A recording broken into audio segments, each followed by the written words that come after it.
श्री स्वामी समर्थ अध्याय 41वा. श्री गणेशनाथांना वंदन असो, श्री सरस्वतींना नमस्कार असो, श्रीमद दत्तोत्रेय गुरुस नमन असो.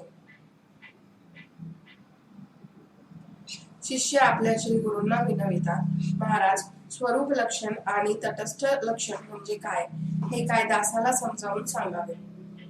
श्री गुरु म्हणाले, हे तारक कथा रूप ऐक रे शिष्या. त्रेता युगामध्ये घडलेली ही घटना योगेश्वर याज्ञवल्क्य यांना जनक राजांच्या सभेत सर्व ब्राह्मणास बोध केला. बृहदारण्य उपनिषदातील ते वेदार्थमथित लक्षण होय. ते नित्य चित्त निर्मल राखून प्रांजळ भावाने जाणून घ्यावे. ते समजून घेणे हे आपल्या हिताचे आहे. स्थूल अथवा सूक्ष्म रूप असा जेवढा जड प्रपंच आहे, त्या माईक प्रपंचाचे कारण तो विज्ञान आनंद रूप परमात्माच होय. सोने आदी मौल्यवान पदार्थांचे दान करणाऱ्या दाता धार्मिक जनास सौख्य फळ देणारे हे सच्चिदानंद घन परमात्माच आहे. आणि ब्रह्महत्येसारखे पापकर्म करणाऱ्या व इतरांना पीडणाऱ्या दुष्टास त्यांच्या गैरकर्मांनी दुःख फळे देणारा शास्ताही हाच परमात्मा आहे. तो कार्यकारण विरहित आहे, तरी दिसणाऱ्या जगत प्रपंचाचे मूल कारण तोच होय. अशा या विज्ञान आनंद रूपाची लक्षणे दोन आहेत. पहिले स्वरूप लक्षण तर दुसरे तटस्थ लक्षण. सर्वप्रथम स्वरूप लक्षणाचे निरूपण करूया. जे लक्षण आपल्या लक्षात स्वरूप झालेले असून त्याच्या लक्षाला इतर अन्य पदार्थांपेक्षा भिन्न व उत्तम बनविते, त्याला स्वरूप लक्षण म्हणतात. जसे विज्ञान आनंद हे वेद महावचन परब्रह्माचे स्वरूपभूत आहे, तरी ब्रह्माला त्या जड प्रपंचाहून भिन्न करते, म्हणून ब्रह्माचे हे स्वरूप लक्षण प्रसिद्ध आहे. आता दुसरे तटस्थ लक्षण विशद करतो. श्रोत्यांनी सावधानाने लक्ष द्यावे. जे लक्षण आपल्या लक्ष स्वरूपात सर्व काळ राहत नाही, कधी नसते, कधी वसत नाही, आपल्या लक्ष्याला इतर पदार्थांहून भिन्न करून जाणावीत, अशा या लक्षणास तटस्थ लक्षण म्हणतात. जसे सुख दुःख स्वरूप व फलदातृत्व ब्रह्माच्या ठाई निश्चितस्थ नाही, पण जगरहाटीमध्ये या प्रकारांचा उद्भव होतो, अनुभव येतो. मात्र प्रलय काळात या कशाच्याच मागमूस उरत नाही आणि आकाशाधिक जड पदार्थाहून लक्ष रूप ब्रह्म भिन्नच राहत. हा वेगळेपणा हे ब्रह्माचे तटस्थ स्थल लक्षावे. आता त्या पूर्ण ब्रह्म सनातन परमात्मा स्वरूपाचे निर्विकल्प साक्षात्कार व्हावा व सविकल्प त्रिपुटी सुटावी, म्हणून हे ब्रह्म लक्षण येथे सांगितले. वास्तविक परब्रह्म हे विलक्षण आहे, परंतु ते उमजावे म्हणून लक्षण सांगितले. हे लक्षण वेदांनी सांगितलेले आहे. त्या निर्गुण निराकार निर्विकारास जाणण्यास हा यत्न होय. जगताच्या उत्पत्ती पालन भरण पोषण व लयासाठी जे कारण आहे, ज्याचा आरोग्यावर अध्यारोप त्यावर अपवादात्मकच व्हावा, त्या शुद्ध ब्रह्माचे आत्मज्ञान व्हावे म्हणून वेद कथित लक्षण निरूपणे. असा तो वेदात्मा आदिनारायण सर्वांच्या अंतर्यामी बसलेला आहे. ते श्री स्वामी महाराज समर्थ महाराज असून केवळ जगत कल्याण करण्यासाठी ते निराकार रूप सगुण व साकार होऊन अवतरले. आनंद भारती कथा. मुंबई जवळच्या ठाण्याकडील राहणारे लक्ष्मण कोळी हे फत्तेमारी करीत असत. जलमार्गे व्यापारी सामान व व्यक्तींचे ने आण करण्याचा व्यवसाय तो आगबोटीतून करीत असत. एके दिवशी जहाजातून पुष्कळ माल भरून ते चालले असताना अचानक भयंकर वारा येताच एरवी समुद्राला धैर्याने तोंड देणाऱ्या लक्ष्मण कोळींचाही धीर सुटला. या प्रसंगातून बचावणे अवघड आहे. मालसकट माणसे मी आपल्या जीवही जाणार या जाणीवेने त्यांच्या नेत्रातून खळखळ पाणी वाहू लागले. देववशात त्यांना श्री स्वामीरायांचे स्मरण झाले. त्यांनी अनन्य भावाने शरणागत होऊन श्री स्वामी धावा सुरू केल्या. अवघ्या त्रैलोक्यात आपल्या विना कोणी तारक नाही असे म्हणत त्यांनी आर्त आळवणी चालवली. ते महाराजास कळवळून सांगत होते, अहो गुरु मायबापा, धावा हो धावा, पहा हो या संकटी आम्ही नौका सुखरूप पार करा. महाराजास नवस सायासही ते करीत होते. इकडे समुद्रात घमासान चालले असताना तिकडे अक्कलकोटात चोळप्पान गृही बसलेले सर्व साक्षी स्वामीराया आपला आनंद चाललेला खेळ सोडून अगदी गडबडीत उठून उभे राहिले. त्वरेने उजवा हात खालून वर उचलीत मोठ्या आवेशाने मुखातून म्हणू लागले. त्यांनी काहीतरी उचलले आहे हे पाहून उपस्थित लोक आश्चर्यचकित झाले होते. प्रत्यक्षात महाराजांनी भर समुद्रातले जहाज उचलले होते. ज्याप्रमाणे भूमीत हात घालून श्री हनुमंतांनी द्रोणागिरी उचललेला, त्याचप्रमाणे महाराजांनी समुद्रात बुडणारे जहाज उचलून सावरले. जवळजवळ बुडालेले जहाज तरले. त्यानंतर जवळपास 1.5 तास त्या योगीश्वर मूर्तींच्या हातातून खारट पाण्याचे थेंब ओघळत होते. श्री गुरूंच्या त्या अतर्क्य लीलेचे सर्वांना विलक्षण कौतुक वाटले. ठाणे येथील जुने लोक सांगतात की हे जहाज खळबळलेल्या सागरात जलपृष्ठाच्या वर फूटवर उचललेले होते. नंतर 8 दिवसात लक्ष्मण कोळी हे आपल्या घरच्या मंडळींसमवेत अक्कलकोटात आले. त्यावेळी स्वामी महाराज आपल्या इतर भक्त सेवेकऱ्यांसह बुधवार पेठेत मठातील सोप्यात विराजमान होते. चौकशी करीत लक्ष्मण तिथे पोचले. श्री स्वामी सन्निध पोचताच दोन्ही हात जोडून त्यांनी साष्टांग दंडवत घातला. त्यांचे अष्ट सात्विक भाव जागृत होऊन त्यांच्या डोळ्यातून प्रेमाश्रू वाहू लागला. त्या दिवशी लक्ष्मण कोळी यांनी श्री स्वामीरायांचे मनोभावे पूजन करून चांदीच्या 100 मुद्रा अर्पण केल्या. जगन्नाथ एक स्वामीरायास फळ वस्त्रालंकारही अर्पिले. ब्राह्मणदिकास भोजनावळ घालून त्यास तांबूल दक्षिणाही समर्पिली. श्री गुरु उच्चिष्ट खाण्याचा मानही त्या दिवशी त्यांना मिळाला. श्री स्वामी कृपा प्रसादाच्या प्राप्तीने संतुष्ट होऊन श्री गुरु स्मरणाचा छंद उरी धरून ते आपल्या घरी ठाणे येथे परतले. जानकीचा नेत्र रोग गेला.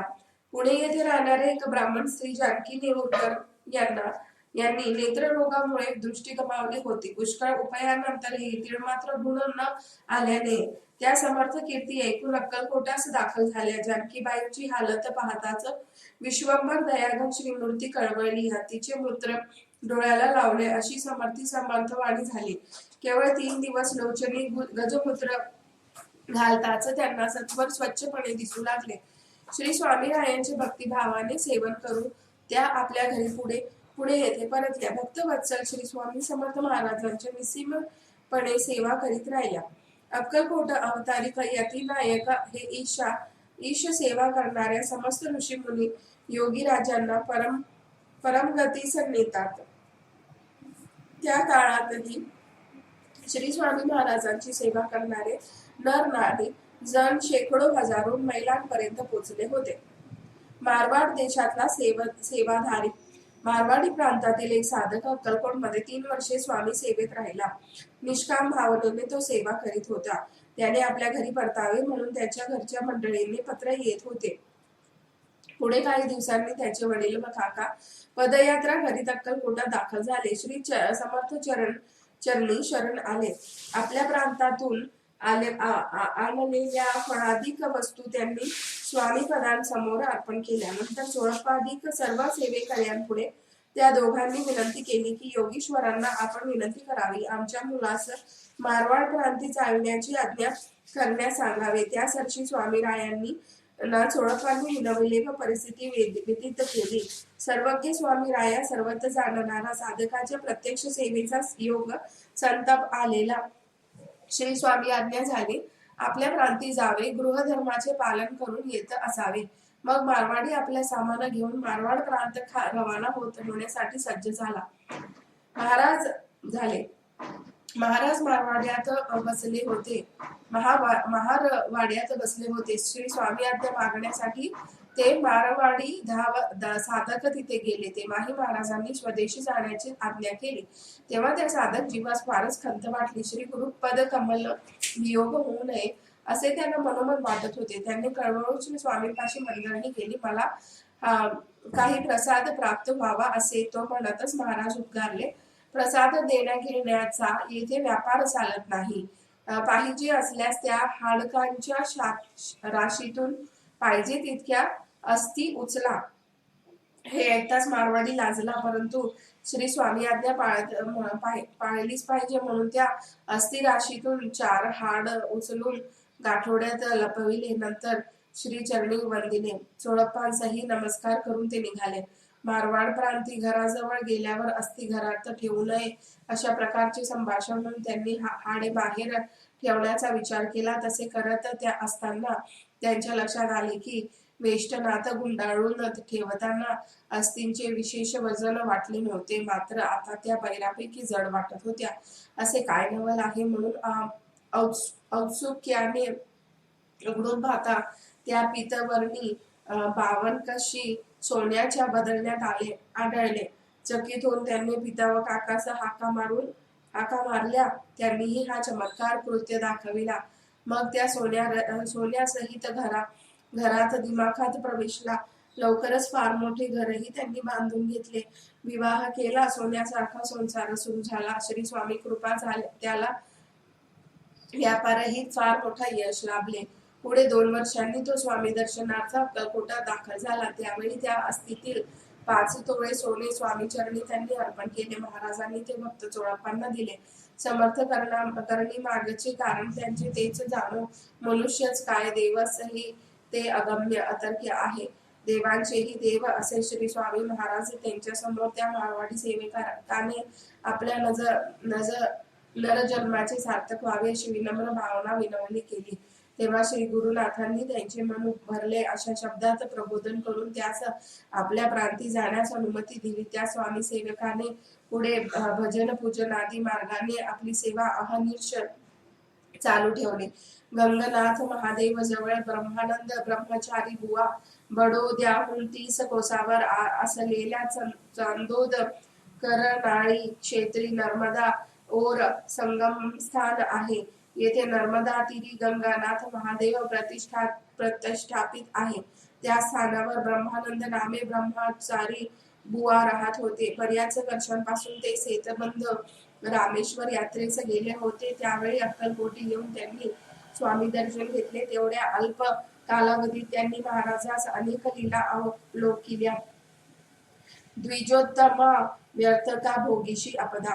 एक ब्राह्मण गृहस्थ श्री स्वामी चरणाजवळ आपल्या परिस्थितीचे दुखडे मांडित होता. महाराज त्यास म्हणाले, द्विजोत्तमा, का वृथा संकटे भोगतो आहेस? हा अस्थी इथे पडला आहे, त्यातील हव्या तितक्या उचलून घे नि घरी नी. सद्धर्म पाळून सुखाने संसार कर.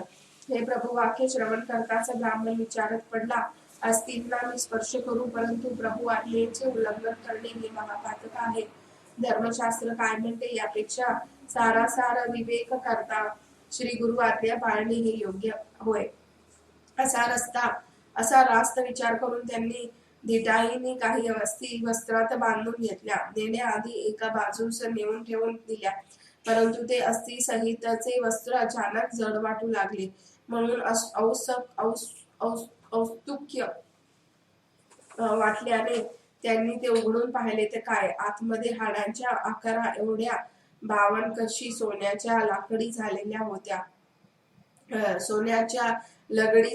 होत्या. अतीव आश्चर्यचकित झालेल्या ब्राह्मणाने ही घटना सर्वांना सांगितली. वस्त्र उलगडून त्यातील सोने सर्वांस दाखविले. ब्राह्मण उचलून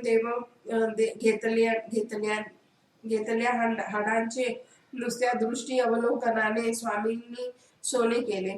ही अजीब लीला ब्रह्मानंदांनी स्वतः पाहिली. त्याचप्रमाणे मारवाड्याने नेलेल्या हाडाचे झालेले सोने, ज्याचे जहाज तारले, त्या स्वामी सेवकाचे अक्कलकोटचे आगमन आदी घटना ब्रह्मचारी बुवांनी स्वतः पाहिल्या असल्याने त्याचे करवी आम्हाला प्राप्त झाल्या, म्हणून त्या श्री गुरुलीलामृतात दास वामनाने मांडलेल्या आहेत.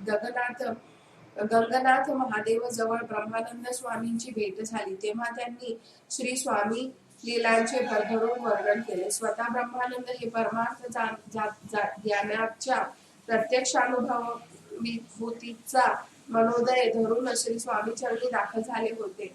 महाराजांनी ते अंतरसाक्षीत्वाने जाणून त्यांना परमार्थ ज्ञान प्रबोधिले. वामनबुवांच्या भेटीवेळी ब्रह्मानंद हे 80 वर्षे वयाचे होते. तरीही त्यांचे अत्यंत सुदृढ शरीर असून आलेल्या गेलेल्या आदरात स्वतः पाहत असो. श्री स्वामी समर्थ हे प्रत्यक्ष परमेश्वर होय, तर त्यांच्या सद्गुण लीला सावचित्ताने समजून घ्यावात. विठ्ठल जमादार नावाचे एक मराठा गृहस्थ हैदराबाद येथे राहत होते. हैदराबादचे प्रसिद्ध चंदूलाल यांचे नातू नरेंद्र बहादूर त्यांच्याकडे ते कामाला होते. त्यांची मिळकत यथातथा होती. कसे तरी उदरभरण चालले होते.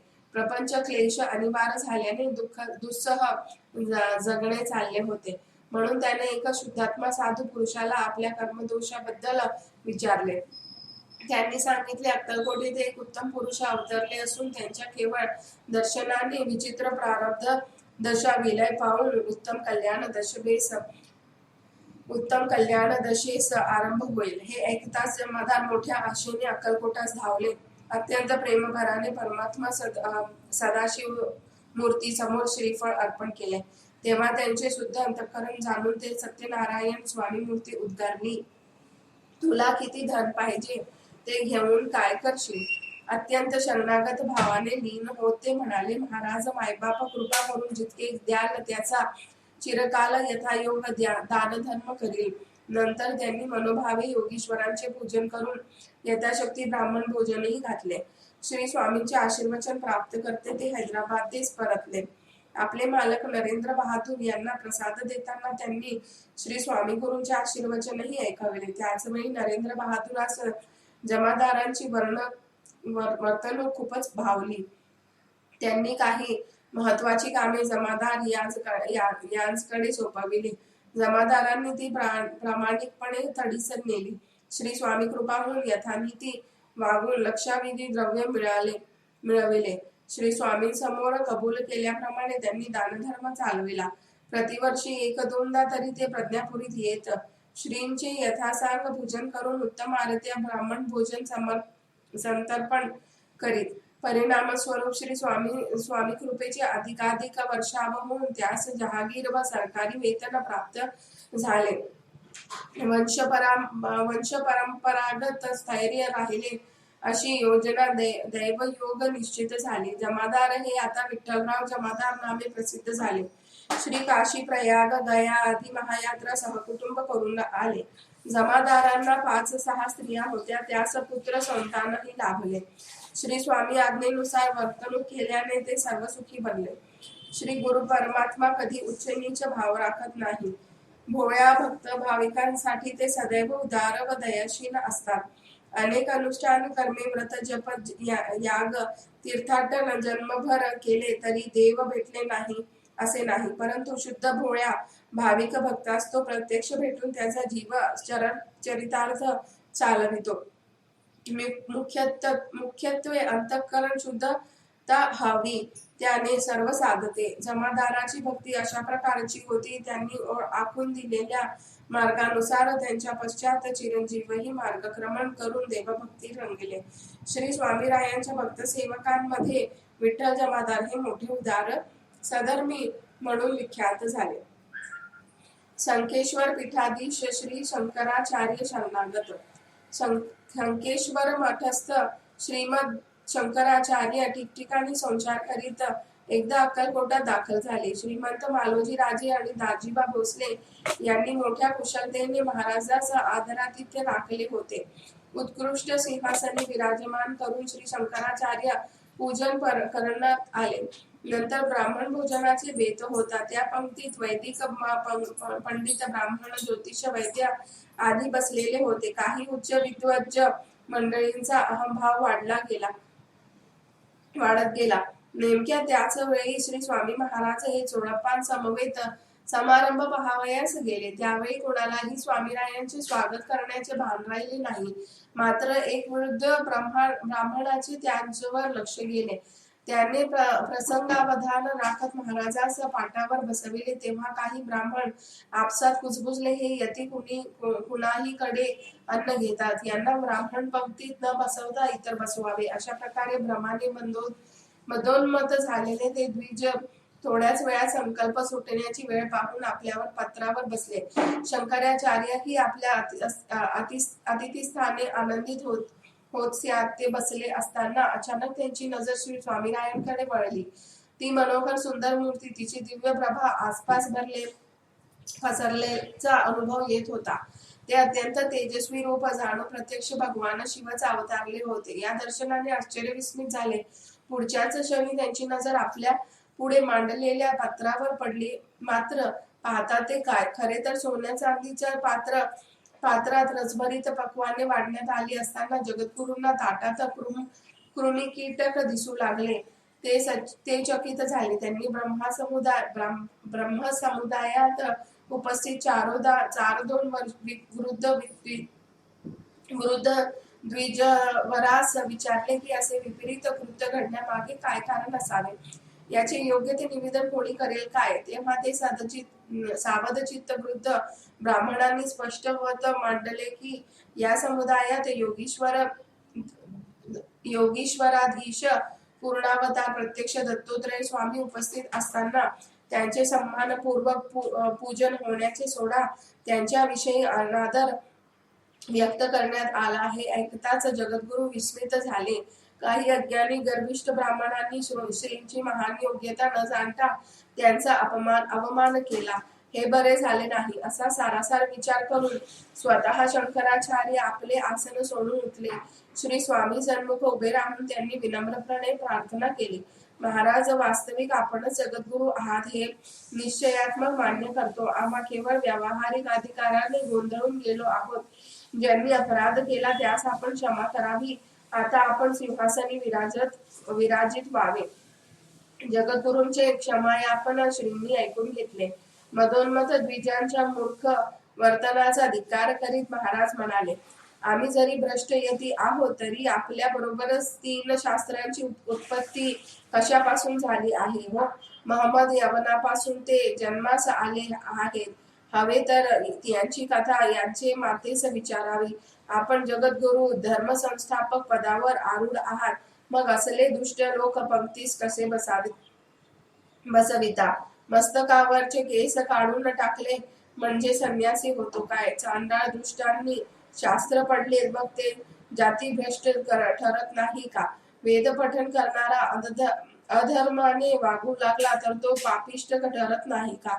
जडमूळ अज्ञानीही शुद्ध विवेकी होतो. भोळे भाविक नरकातही तरतील. नुसत्या कोरड्या कर्मानुष्ठानाने काय? जे परमेश्वराच्या अनुग्रहाविना असतात ते केवळ देह प्राण पोषक ठरतात इतकेच. अशा प्रकारच्या तीक्ष्ण शब्दांनी घायाळ होऊन अवमानजनक वर्तन करणारे ते शास्त्रीबुवा थरथर कापू लागले. विस्मित होऊन खाली तोंड करून उभे राहिले. दांभिकपणा, खोटी वृत्ती उघडी पडली. ते शरण आले. मग सर्वांना अन्नसेवाची आज्ञा होताच पाहिली तर पक्वान्न ताटे व्यवस्थित रसभरीत दिसली. सर्वांनी येथेच पदार्थ घेऊन भोजन केले. तदनंतर तांबूळ दक्षिणाही प्राप्त झाली. तेव्हा अभिमान शास्त्री लोक पूर्णपणे विरघळून श्री स्वामी चरणांवर शरण आले. सर्वजण अगदी स्तब्ध झाले होते. श्री स्वामी दर्शनास श्री जगद्गुरूंचे दर्शन घेऊन सर्वजण आपापल्या घरी निघाले. आचार्याची उत्तम संभावना झाल्यावर तेही आपल्या सेवेकरी जनास आपल्या क्षेत्री रवाना होण्यासाठी सज्ज झाले. त्यावेळी संस्थानाचे राजे मालोजी, संस्थानाचे मानकरी, अक्कलकोटची विद्वान ब्राह्मण मंडळी जगद्गुरूस निरोप देण्यासाठी सरसाविली. तेव्हा सर्व जनास प्रसाद देताना जगद्गुरूंनी प्रबोधिले की तुमच्या राजधानीत अपूर्व अशी पुरुषोत्तम परमेश मूर्ती संदेह वावरत आहे. ते मनुष्य मुळीच नाही, अंतरसाक्षी अद्वितीय अनंत असे साक्षात ईश्वरावतार आहेत. त्यांना छळू नका. त्यांच्यावर संपूर्ण श्रद्धा ठेवा. अनन्य प्रेम करीत राहा. यातच अवघ्या जनांचे कल्याण आहे. ही आमची वाक्ये सर्वांनी अवश्य लक्षात ठेवावी. शेवटी श्री स्वामीरायांची प्रेमयुक्त भावाने भेट घेऊन श्री शंकराचार्य पालखीत विराजमान झाले. ते शंकराचार्य तीव्र वैराग्ययुक्त ब्रह्मज्ञानी होते. वेदशास्त्र संपन्न असे ते दयाक्षमा शांतीयुक्त प्रसन्न मनाने भक्तगणांवर कृपावर्षाव करीत असत. त्यांना निरोप देण्यासाठी समस्त जन मोठ्या भक्तिभावाने तब्बल 8 मैलपर्यंत समवेत गेले होते. परतताना जगद्गुरूंचे गुणगान करीत सर्वजण परतले. पुढे श्रीमंत मालोजीराजे कैलासवासी झाल्यावर तदनंतर श्री स्वामी महाराज अक्कलकोटातून अदृश्य झाल्यावर 10 वर्षांनी जगद्गुरु श्री शंकराचार्य पुन्हा आले. काही दिवस त्यांचे अक्कलकोटमध्ये वास्तव्य होते. तब्बल 200 भक्तगण सेवेकरी त्यांच्या समवेत होते. जगद्गुरु पालखीत बसून मशालींच्या उजेडात बुधवार पेठेतील समाधीस्थानी दाखल झाले. पालखीतून उतरून त्यांनी पायीच्या खडावा काढल्या. शिष्याच्या खांद्यावर हात ठेवून ते सभामंडपात प्रवेशले. श्रीमद दत्तात्रेय स्वामी सर्वेश्वर असे उच्च स्वरात बोलून ते समाधी समीप आले. तिथे उत्तमासनी बसलेल्या गर्भगृहात स्थापित इष्ट देवता पाहून शंकराचार्य संतुष्ट झाले. त्या दिवशी समाधी पूजन व आरती विधीनुसार स्वहस्ते केली. त्याच वेळी श्री स्वामीरायांवर संस्कृत मध्ये श्लोकबद्ध अष्टक रचना करून उपस्थित भक्तजनास तोषविले. ते अष्टक रसभरीत सरळ स्पष्ट अर्थाचे असून त्यामध्ये श्रींचे अलौकिक अवतार कृत्य संक्षिप्त रचले आहे. जगद्गुरूंनी हे अष्टक क्षण मात्र रचिले. भक्तिभावाने म्हटले. नंतर दीड तासभर एकाग्र चित्ताने सहज समाधी अवस्थेत प्रवेशले. तदनंतर समाधीवर मस्तक ठेवताच यतिनायक श्री शंकराचार्यांना यतींद्रिय तिलक श्री स्वामीरायांचा तत्क्षणी साक्षात्कार झाला. त्यामुळे आचार्य प्रसन्न वदन झाले. मग वस्त्र व श्रीफळ घेऊन त्यांनी उच्च स्वरात जय जयकार केला. श्री स्वामींनी नमन केले.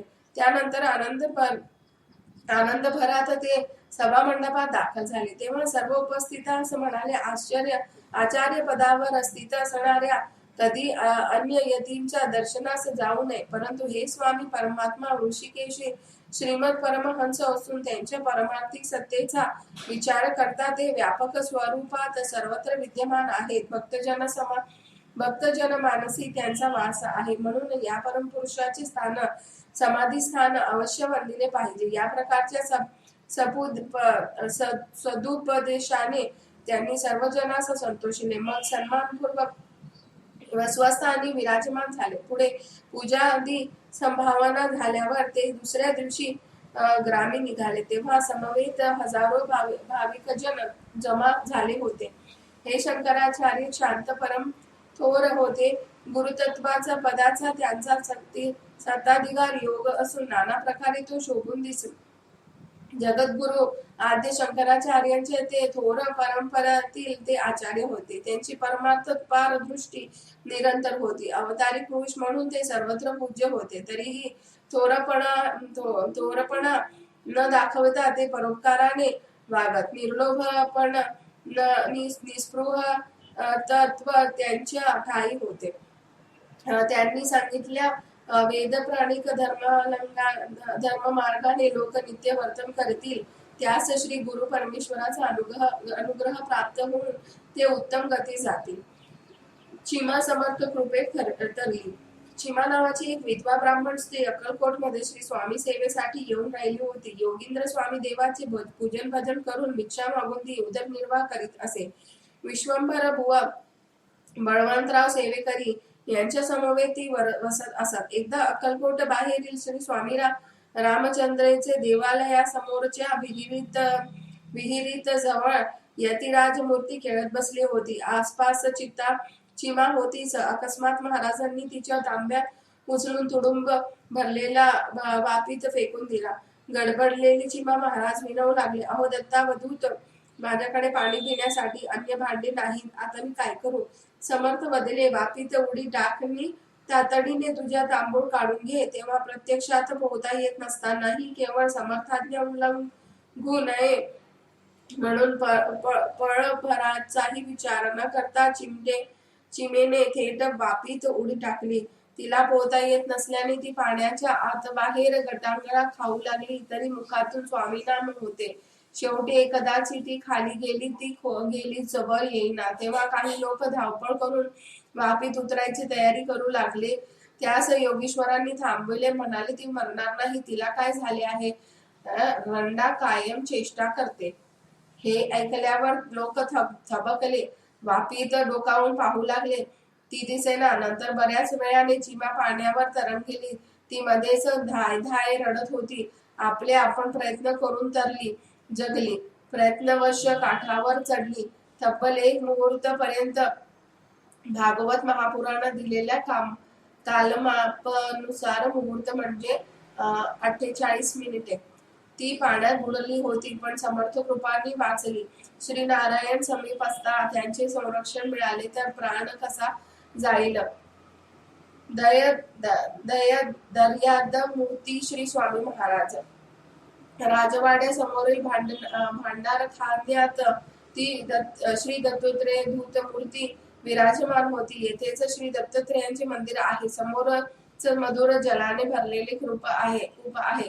त्याजवळ मंगलमय श्री स्वामी राजमूर्ती 2 प्रहरी पलंगावर निजली होती. एवढ्या अक्कलकोटातील एका गोविंद नामक वेड्याने तिथे येऊन अगदी विचित्र कृत्य केले. श्री स्वामी समर्थांच्या दोन्ही चरणास दोरी बांधून ती स्वतःच्या गळ्यात ही बांधली नि फरफर ओढत चालू लागला. जवळच सुंदराबाई होत्या. त्यांचे लक्ष गेले. बाकी कुणाचे ध्यान नव्हते. बाईंनी एकदम ओरड मारली, धावा धावा, लवकर येऊन सोडवा यांना. त्या सरशी भंडारखान्यात अन्नग्रहणासाठी उपस्थित गिरी गोसावींनी धाव घेऊन यतीचरणांचे बंधन सोडविले. त्यामुळे त्या प्रसंगाने रागावलेले सेवेकऱ्यांनी यतीवर्यांना आवरले. गोविंदाला कोणी मारू नये असे बजावले. श्री स्वामीराज हे दयासागर होते. दुष्टाच्या पीडा क्षम्य भावाने सहन केल्यावर दयाभावाने सांभाळले. पण पुढे तो गोविंद नव्या विहिरीत उतरून पाणी पित असताना पाय घसरून पाण्यात पडला. त्वरित बुडून मरण पावला. एक प्रकारे हरिगुरुलीला विलक्षण असल्याचाच प्रत्यय येतो. नामधारी सुधारक झाले समर्थदास. एकदा मुंबई पुण्याकडे स्वतःच सुधारक समजणारे लोक स्वामी नामांचा डंका ऐकून चिकित्सा भावाने अक्कलकोटास आले. तेव्हा समर्थ नग्न दिगंबर स्थितीत कमरेवर हात ठेवून उभे राहिले. ते छलक दर्शनार्थ उभे होते. सर्वांना दिसणारे यतीनायक त्यांना मात्र दिसेना. ते गोंधळले, गडबडले, मग दचकले. सर्वांस दिसणारे परमात्मा आपणास दिसत नाही म्हणतच त्यांना पश्चाताप झाला. आपले पाप आड आल्याचे भान त्यांना आले. प्रत्यक्ष परमात्मा स्वरूप समोर असूनही दिसेना झाले वर ते नवस सायास करू लागले, करुणा भाकू लागले. तेव्हा कळवळलेल्या जगन्निवास स्वामीरायांनी त्या सुधारकास दर्शन दिले. तेव्हा ते सर्वजण अनन्य शरणागत होऊन स्वामींचे दास झाले. श्रींचे मनोभावे पूजन करून दुसऱ्या दिवशी त्यांनी सहस्र ब्राह्मणास भोजन घातले. मग स्वामींनी त्यास गृह गोष्टी सांगितल्या. स्टेशनवर सामान ठेवून का आला असे विचारत ते सर्वजण लाजले. साष्टांग नमस्कार करून त्यांनी देवरायांची क्षमा मागितली. त्यांचा देहाभिमान गळला. पूर्व सुकृत उदय पावले. अंतरी गतीत होऊन ते वारंवार स्वामी चरण धरू लागले. मग श्री स्वामी आज्ञा होताच त्यांचे आशीर्वचन प्रसाद घेऊन ते प्रसन्न मुद्रेने स्वस्थानी परतले. सर्वदा सद्भक्तियुक्त भावाने ते श्री गुरु लीलामृताचे ते भाषण करीत होते.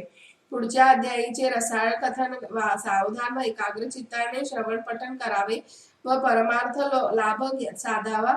अशा प्रकारे श्रुती स्मृती पुराणांचे मतीत असलेले ब्रह्मनिष्ठ वामन बुवांनी रचिलेले श्री गुरु लीलामृतातील हा 41वा गुरु शिष्य संवाद रूप गोड अध्याय येथे समाप्त होत आहे. श्री स्वामी समर्थ.